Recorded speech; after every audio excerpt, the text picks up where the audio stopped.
ధన్యవాదాలు. ఈ కాన్సెప్ట్ అనేది ఫస్ట్ ఎస్టాబ్లిష్ అయినప్పుడు బేసిక్గా ఒక చిన్న వాట్సాప్ మెసేజ్ నుంచి ఇంత పెద్ద బృహత్కర కార్యాన్ని వస్తుందని మేము అనుకోలేదు.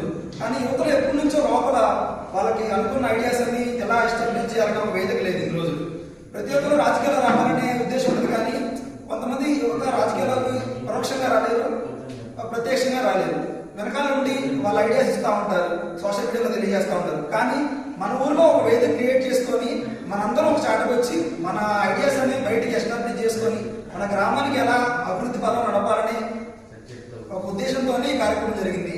ఒక చిన్న వాట్సాప్ గ్రూప్ లో ఒక మెసేజ్ నుంచి ఇంతమంది వచ్చారు.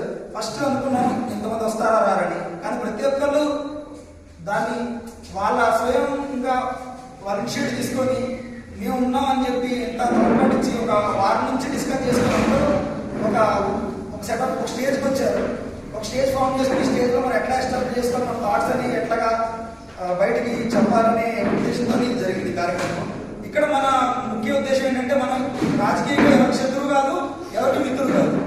ఇక్కడ ఏంటంటే యువత అనే వారి మేధస్సు దంపటి గ్రామానికి ఎలా ఉపయోగపడింది, ఒక డ్రైనేజీ సమస్య కానీ, ఒక రోడ్డు కానీ, ఒక ప్రజలు కొంతమంది స్ట్రీట్ లైట్స్ నైట్ వర్షాలు వచ్చిన డ్రైనేజ్ మొత్తం వాటర్ వస్తూ ఉంటుంది. ఇలాంటప్పుడు ప్రతి ఒక్కళ్ళు వెళ్ళి పంచాయతీ ఆఫీస్లో కంప్లైంట్ చేసుకోలేరు. కొంతమంది డేర్ చేయగలుగుతారు, కొంతమంది డేర్ చేయలేరు. కొంతమంది ఏమంటారంటే మనం వెళ్ళి చెప్తే మనం బ్యాడ్ అవుతాం, ఈ రాజకీయ పార్టీ మనకి అపోజిషన్, మనం వీళ్ళకి ఫ్రెండ్షిప్, ఇలాంటి కాన్సెప్ట్ ఉండకూడదు.